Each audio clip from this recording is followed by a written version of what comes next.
Hi guys and welcome back to your own channel Deepak Yadav Science Academy. Welcome to the daily current affairs of 5th of December 2020. तो आज है तारीख 5 दिसंबर 2020। आज की तारीख से जितने भी इंपॉर्टेंट करंट अफेयर्स बनेंगे उन सभी करंट अफेयर्स को हम लोग डिटेल में डिस्कस करेंगे। ओके, नाउ बढ़ते हैं आगे। और गाइज, अगर आप लोगों को इस लेक्चर की पीडीएफ चाहिए तो नीचे डिस्क्रिप्शन बॉक्स में आप सभी लोगों को टेलीग्राम का लिंक दे दिया गया है। उस लिंक के ऊपर क्लिक करो और जाकर उस टेलीग्राम चैनल को ज्वाइन कर लो। वहां पर आप लोगों को इस लेक्चर की पीडीएफ तो मिलती ही मिलती है, साथ में आप लोगों को वहां पे द हिंदू न्यूज़पेपर भी मिल जाता है, बिल्कुल फ्री ऑफ कॉस्ट। जी हाँ, बिल्कुल फ्री ऑफ कॉस्ट। और साथ में जितनी भी वीडियोस अपलोड होती हैं इस यूट्यूब चैनल के ऊपर, उन सबके नोटिफिकेशंस आपको भी वहां पर भी मिल जाते हैं। तो इसी बात पे अभी तक आपने चैनल को सब्सक्राइब नहीं किया है तो नीचे रेड कलर का बटन आ रहा होगा इस तरीके का। ओके, तो सब्सक्राइब का बटन दबा दें और चैनल को सब्सक्राइब कर लें, जैसा आपको सपोर्ट दिखाना है एक छोटा सा, जैसे आप लोग अभी तक दिखा रहे हो। ओके, नाउ बढ़ते हैं आगे और आता है हमारा आर्टिकल नंबर 1। इस आर्टिकल में बेसिकली एक हमारे इंडस्ट्रियलिस्ट हैं, बहुत ही आप कह सकते हो जानी मानी पर्सनालिटी, इंपॉर्टेंट पर्सनालिटी हैं, जिनका नाम है एफसी कोहली। इनकी डेथ हो गई है तो उसी के बारे में ये आर्टिकल है। नाउ मैं आपको बता दूं कि इस आर्टिकल को हम लोगों ने पीआईबी से लिया है, साइंस एंड टेक के पॉइंट ऑफ व्यू से इंपॉर्टेंट है। यूपीएससी की तैयारी कर रहे हो तो भाई साइंस एंड टेक कहां पे आता है? जीएस पेपर 3 में। नाउ यहां पर अगर हम देखें तो जो प्राइम मिनिस्टर नरेंद्र मोदी जी हैं, उन्होंने अपने दुख दिखाए किसके ऊपर? ये जो हमारे श्री एफसी कोहली हैं, इनकी डेथ के ऊपर। ओके, आप यहां पर पिक्चर देख सकते हो, इसी वजह से हम लोगों ने इस पिक्चर को थंबनेल के ऊपर भी लगाया है। ओके, तो ये है एफसी कोहली। नाउ आपको पूरा नाम यहां पे देखने को मिलेगा, इनके बारे में पूरी डिटेल्स आप लोगों को यहां पर देखने को मिलेगी। एफसी कोहली का पूरा नाम था फाकिर चंद कोहली। इनका जन्म हुआ था 1924 में एंड डेथ हुई है 2020 में। ये एक इंडियन इंडस्ट्रियलिस्ट थे, साथ ही साथ ये एक फाउंडर थे, फर्स्ट सीईओ भी थे, चीफ एग्जीक्यूटिव ऑफिसर थे किसके? Tata consultancy service. आपको पता है इंडिया की सबसे बड़ी, सबसे लार्जेस्ट सॉफ्टवेयर सर्विस कंपनी है कौन सी? Tata consultancy service. तो इसको फाउंड किया था एफसी कोहली जी ने। ओके, साथ ही साथ यहाँ पे ये इस कंपनी के सीईओ तो थे ही, लेकिन साथ में ये प्रेसिडेंट भी थे किसके? इंडियन इंफॉर्मेशन टेक्नोलॉजी के, आईटी के इन प्रेसिडेंट भी थे, ठीक है, आईटी सर्विसेज के। अगर हम बात करें इन लोगों को इनको क्या बोला जाता था? Father of Indian IT industry भी बोला जाता था। ओके, क्योंकि इन्होंने इतना कंट्रीब्यूट करा है बहुत ज़्यादा जो इंडिया की आईटी इंडस्ट्री है उसको ग्रो करने में लिए, उसको उसके डेवलपमेंट के ऊपर इन्होंने बहुत ज़्यादा काम किया है। इनको फादर ऑफ आईटी इंडस्ट्री भी बोला जाता था। पूछा जाए आपसे क्वेश्चन के अंदर तो आप लोग याद रखना। और लास्ट चीज़ भाई, इनको पद्म भूषण अवार्ड भी मिला है, ठीक है, तो इनको पद्म भूषण अवार्ड भी दिया गया था। तो ये और ज़्यादा इंपॉर्टेंट पर्सनैलिटी हो जाती हैं, तो आप देख सकते हो मतलब कितना सम्मानित किया गया है और बहुत ही यहाँ पे खास पर्सनैलिटी हैं। तो आप लोग को याद रखना है अपने एग्जाम के पॉइंट ऑफ व्यू से। नाउ आते हैं आर्टिकल नंबर 2 के ऊपर। इस आर्टिकल को हम लोगों ने इंडियन एक्सप्रेस न्यूज़पेपर से लिया है, एनवायरमेंट के पॉइंट ऑफ व्यू से इंपॉर्टेंट है। यूपीएससी की तैयारी कर रहे हो तो एनवायरमेंट कहाँ आता है? जीएस पेपर 3 में। नाउ यहां पर बात हो रही है टर्टल के बारे में। भाई जो पिक्चर देख रहे हो डरना मत, ठीक है, ये टर्टल है। यहाँ पर एक क्या है? Indian peacock soft shell turtle इसका नाम है। और ये टर्टल है वल्नरेबल स्पीशीज में आता है। वल्नरेबल स्पीशीज मतलब भाई ऐसी प्रजाति जिसको खतरा है, जो कि खत्म हो रही है और जरूरत है कि हम उसकी देखभाल करें, हम उसकी केयर करें, ऐसी प्रजाति, ऐसी स्पीशीज, ठीक है, तो उसको हम लोग कहते हैं वल्नरेबल स्पीशी। तो उसी टाइप की यहाँ पर एक और स्पीशी है जो कि यहाँ पे आप लोग देख रहे होंगे। तो ये टर्टल है, यहाँ पर इसको बचाया गया, रेस्क्यू करा है। कहाँ से? आसाम के जो सिलचर है वहां पर एक फिश मार्केट है, उसमें से इस टर्टल को लाया गया है और इसको सेव करा है, बचाया, रेस्क्यू करा है। ओके, नाउ अब डिटेल देखते हैं। जो ये Indian peacock soft shell turtle है, ये कौन सी स्पीशीज से बिलोंग करता है, कौन सी फैमिली से बिलोंग करता है? नाम देखोगे निल्सोनिया हुरम, ये एक स्पीशी है, ठीक है, of turtle found in south Asia. ये जो स्पीशी है ये मिलती है कहां पर? साउथ एशिया में, उसी स्पीशीज का ये टर्टल है। और साथ ही साथ इस टर्टल को लिस्ट कर रखा है आईयूसीएन रेड लिस्ट के अंदर as a vulnerable species. Vulnerable species कौन सी जो प्रजातियां होती है? मैंने आप लोगों को बता दिया कि ऐसी जिनको केयर करने की जरूरत है, जिनकी देखभाल करने की जरूरत है, जो कि तेजी से खत्म हो रही हैं। ओके, नाउ यहां पे मैं आपसे एक क्वेश्चन पूछना चाहूंगा, ये आईयूसीएन रेड लिस्ट ये क्या है? आईयूसीएन की फुल फॉर्म नीचे कमेंट सेक्शन में सभी लोगों को बताना है। नहीं आती है तो जल्दी से जाओ, पढ़ो, गूगल करो, पढ़ोगे फिर उसके बाद आके कमेंट करोगे तो लंबे समय तक याद रहेगा। ओके, कमेंट करो इसके बारे में। और साथ ही साथ अगर हम बात करें, ये जो स्पीशीज है इसको शेड्यूल फर्स्ट में in the Indian wild life protection act 1972 में is accorded the highest protection. यहाँ पे बोला जाता है कि जो शेड्यूल 1 है हमारे पास एक एक्ट है, कौन सा? Indian wild life protection act, जिसमें जो हम लोग जो हमारे एनिमल्स हैं उनकी प्रोटेक्शन के लिए कानून बना रखे हैं हम लोगों ने। तो उसमें शेड्यूल 1 बोलता है कि भाई ये स्पीशीज जो है हाईएस्ट प्रोटेक्शन एक्ट वाली स्पीशीज होती हैं और इस स्पीशीज को इसके अंदर डाल रखा है। तो आप समझ सकते हो कि यहाँ पर इसको बहुत ज़्यादा केयर की ज़रूरत है, ये प्रजाति खत्म हो रही है। अगर हम लोग देखें, एक रिपोर्ट आई है किसके द्वारा, गुवाहाटी बेस्ड कंजर्वेशन एनजीओ के द्वारा। तो जो 29 स्पीशी हैं टर्टल की, ये देखी जाती हैं इंडिया के अंदर में, जिसमें से 20 जो है आसाम के अंदर ही मिलती हैं। इंपॉर्टेंट हो जाता है ये भी। ओके, नाउ आगे बढ़ते हैं। उसके बाद आता है हमारा थर्ड आर्टिकल। ये आर्टिकल इतना इंपॉर्टेंट नहीं है, बट मैं यहाँ पे कुछ बताना इंपॉर्टेंट है, लेकिन यहाँ पे जो ये आर्टिकल के बेसिक बातें हैं इसके अंदर, वो आर्टिकल के अंदर बेसिकली करंट अफेयर में क्या बताया गया वो इंपॉर्टेंट नहीं है, बट मैं बताऊंगा क्या चीज़ आपको पढ़नी है। इस आर्टिकल को हम लोग अगेन इंडियन एक्सप्रेस न्यूज़पेपर से लिया है। सोशल इश्यूज के पॉइंट ऑफ व्यू से इंपॉर्टेंट, या जीएस पेपर 1 के पॉइंट ऑफ व्यू से इंपॉर्टेंट हो जाता है। अभी कर्नाटका हाई कोर्ट ने रिसेंटली ये बोला कि जो भी पर्सन है, जो भी इंडिविजुअल है, उसके हक हैं, उसका राइट है कि वो किसी भी पर्सन से शादी कर सके। ठीक है, मैरी या पर्सन अपनी चॉइस, उसकी कोई भी चॉइस हो सकती है, किसी भी पर्सन से किसी भी कास्ट रिलीजन में वो शादी कर सकता है। ठीक है, तो यहाँ पे बेसिकली इंटरफेथ मैरिज बहुत ज़्यादा न्यूज़ में है। तो ये इंटरफेथ मैरिज होती क्या है, इसके बारे में आप लोग को जानना होगा। जो अलग अलग रिलीजन के बंदे, ठीक है, एक अलग रिलीजन का पर्सन हो गया, दूसरा पर्सन हो गया दूसरे रिलीजन का, तो दोनों आपस में मैरिज कर लेते हैं, that is called interfaith marriage. तो यहाँ पर ये इंटरफेथ मैरिज देखने को मिलती है इंडिया के अंदर काफ़ी ज़्यादा। अगर हम देखें तो पंजाब वाले एरिया में सबसे ज़्यादा देखने को मिलती है। अगर हम रिलीजियस वाइज देखें, कम्युनिटी वाइज देखें, तो पंजाबीज सबसे नंबर 1 पे आते हैं। उसके बाद बहुत सारी ऐसे लाइन वाइज आते हैं, मुझे याद नहीं आ रहा एग्जैक्टली, मैंने आपको बताया था टेलीग्राम पे, मैं आपको जो है उसके बारे में पोस्ट कर दूंगा। ओके, नाउ पंजाबीज होते हैं, फिर उसके बाद पंजाबीज के बाद क्रिश्चियन, ठीक है, याद आ गया, पंजाबीज के बाद क्रिश्चियन, क्रिश्चियन के बाद हमारे हिंदूज, उसके बाद जो है मुस्लिम्स। सबसे ज़्यादा पंजाबीज में होती है, फिर क्रिश्चियंस में, फिर हिंदूज में, फिर मुस्लिम्स में ये इंटरफेथ मैरिज देखने को मिलती है। क्या होती है मैंने आप लोगों को बता दिया। नाउ नेक्स्ट आर्टिकल पे आते हैं, फोर्थ आर्टिकल है मे बी।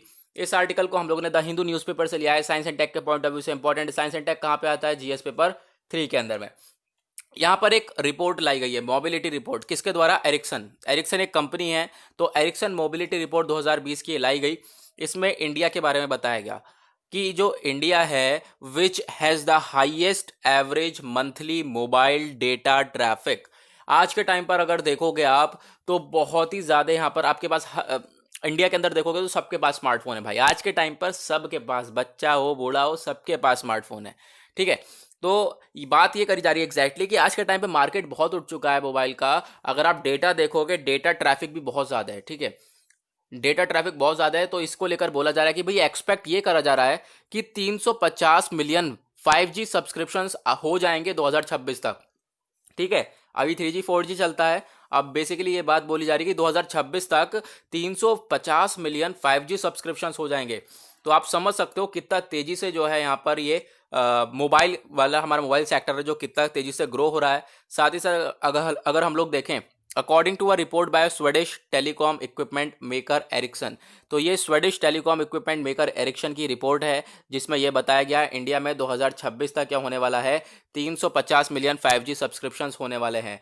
ओके, अभी 3G 4G चलाते हैं हम लोग, तो ये रिपोर्ट ने यही चीज़ बोली है, ये मैंने आपको को बता दिया। ठीक है, बिल्कुल सेम चीज़ है। नाउ यहाँ पे ये देख सकते हो आप, इंडियन रीजन में क्या है, LTE। LTE की फुल फॉर्म क्या होती है, long term evaluation technology.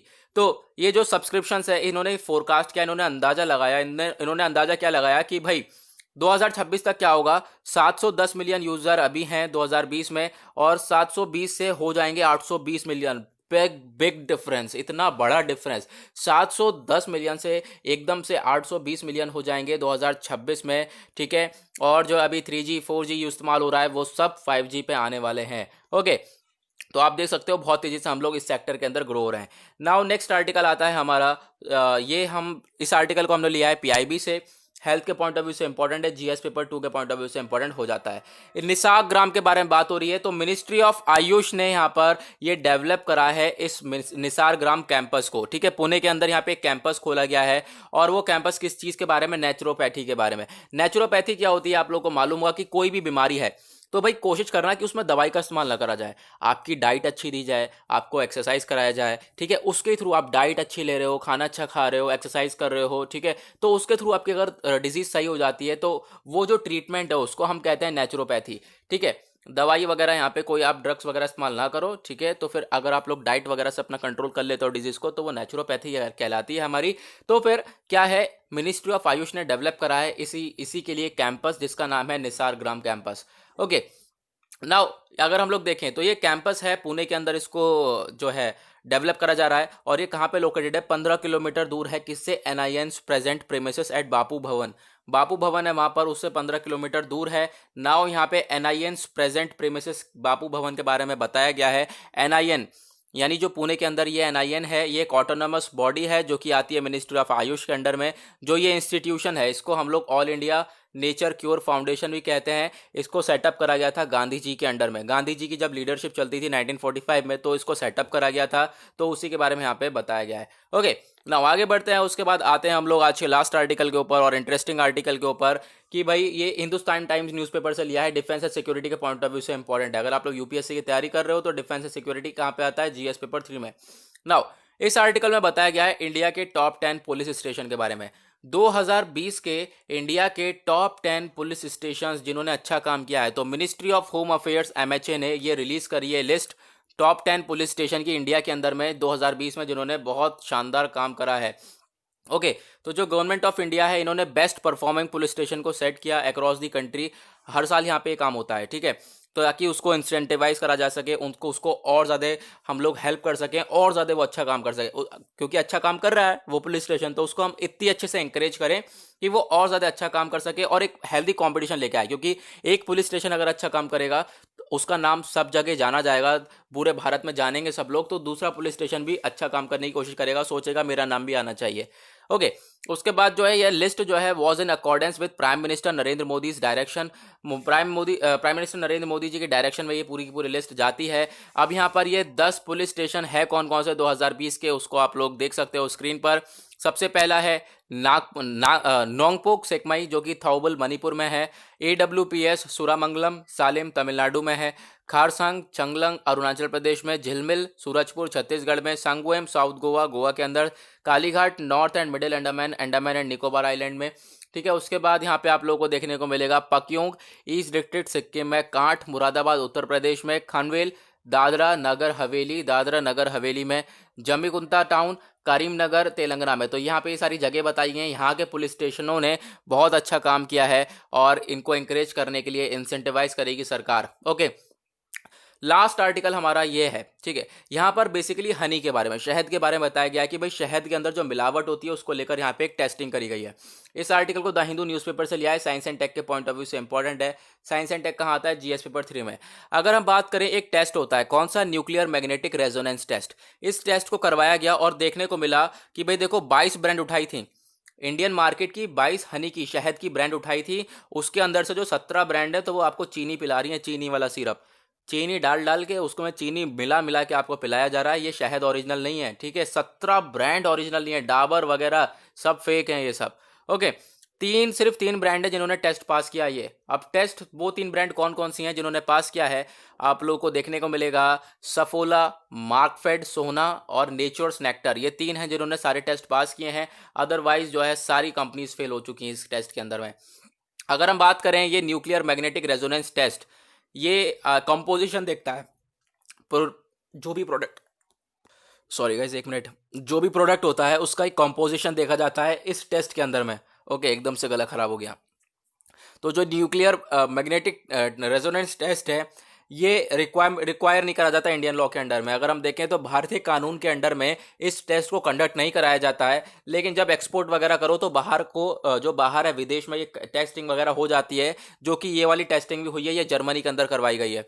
Okay, ये जर्मनी के अंदर टेस्टिंग हुई है और उसमें पता चला कि जो हमने इंडिया में 22 ब्रांड है उसके अंदर से 17 ब्रांड जो है वो फेक हैं, वो आपको चीनी वाला सिरप पिला रही हैं, ठीक है। नाउ उसमें से 3 ब्रांड पास हुई हैं, कौन कौन सी पास हुई है मैंने आप लोगों को बता दिया। ओके, तो फिर गाइज आज के लिए हो गया है हमारा इस वीडियो का एनालिसिस पूरी तरह से समाप्त। आई होप आप लोगों को मज़ा आया होगा। तो वीडियो को लाइक ज़रूर करें और चैनल को अभी तक आपने सब्सक्राइब नहीं किया है तो नीचे रेड कलर का बटन आ रहा होगा, सब्सक्राइब करें। आज के लिए बस इतना ही, मिलेंगे आप लोगों से कल। आज के लिए bye bye, have a nice day.